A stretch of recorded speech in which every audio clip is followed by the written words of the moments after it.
Overlooking. Wow, dito sa East Ridge guys. May bago silang ano rito guys. Bago silang attraction. Sa entrance lang to ng East Ridge siya. Malapit lang, makikita nyo. Ang ganda rito.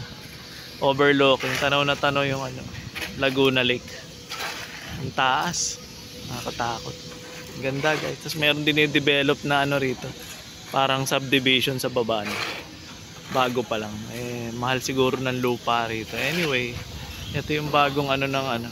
Bagong attraction ng East Ridge. Okay guys. Sige. See you in our next vlog. You know, asawa ko. Tugs, tugs, tugs, tugs. Okay guys. See you in our next vlog.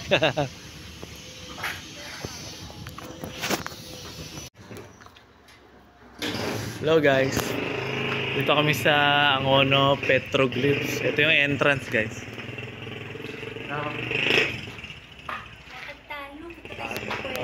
Ito tayo. Dito guys.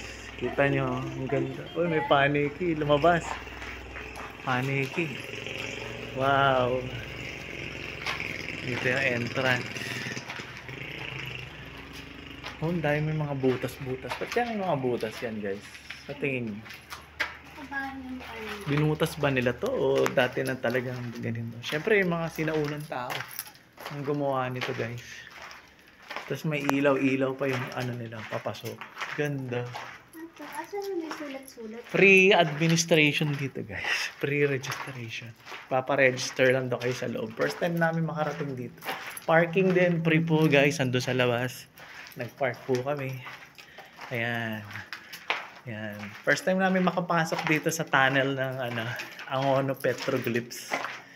So, yan na po guys. Malapit na tayo makalabas sa kabila. Sa tansya ko, ilang meters to nasa ano rin po ito. 200 to 300 meters po yung haba. Kung hindi po ako nagkakamali na. Hindi ko naman na-research tong tunnel na to kung gaano kahaba. Pero, mahaba-haba rin siya guys. May echo yung bukas. Parang, 200 to 300 meters or more. So, parang nasa 400 to 500 meters yung haba nitong tunnel. Tapos magre-register daw po kami doon sa loob. Free lang dito guys, walang bayad. Ganda na. Ito. Ano ba yun? Ayun o. Mga drawings. Oo, marami mga drawing nga siya. No? Ayan o. Kita mo ba? Medyo. Ayan o, may mga drawing ng mga sinaunang tao. Pero may naglagay Jericho, Alberto. May mga naglagay na rito. Pero meron yung talagang ano eh. Ayan, may nag-ukit na guys. Dapat di nila ginalaw. Ayan. Dapat di nila parang nag-vandalism yata. Ayan. Grabe. Hindi siguro ito yung inukit, yung ginawa ng tunnel. Ayan. Nag-ukit-ukit na ibang tao rito. Guys, ito na.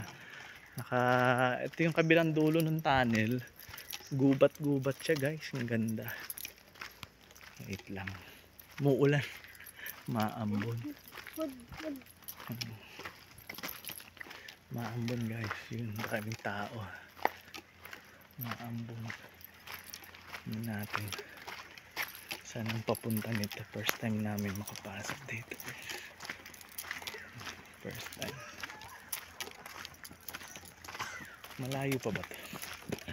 Parang may nagpipictorial dito guys. May nagpipictorial. Nagalis pala atake. Ayun, dahil nagpipictorial. Ang dami pa lang tao.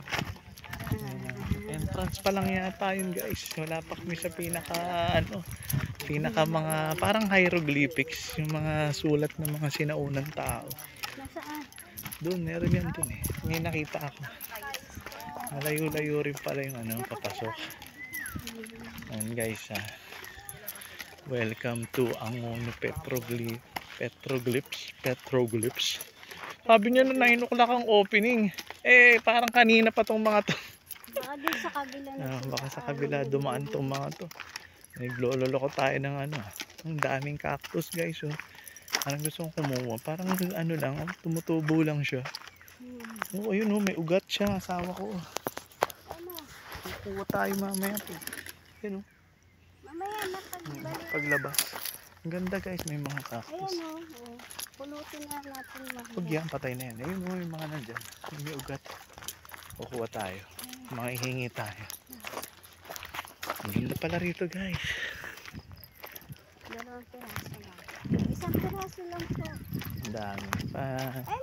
Ano na. Maganda kasi yan dahil hindi mo masyadong didiligan, di ba? Pero dumadami pala siya. Eh, tsaka yung namumunga yan, di ba? Yung pwedeng kainin. Wala, may nagtitiktok guys. TikTok ba yun? Exercise. Register dun sa loob. Okay, ito po yung entrance. Wait lang guys. Ano natin mamaya yung